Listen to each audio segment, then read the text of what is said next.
మార్గశిర లక్ష్మి వారము నోము కథను వినరే.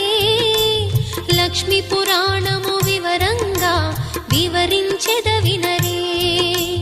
ఎంత నిష్ఠగా చేసినా అంతటి ఫలమ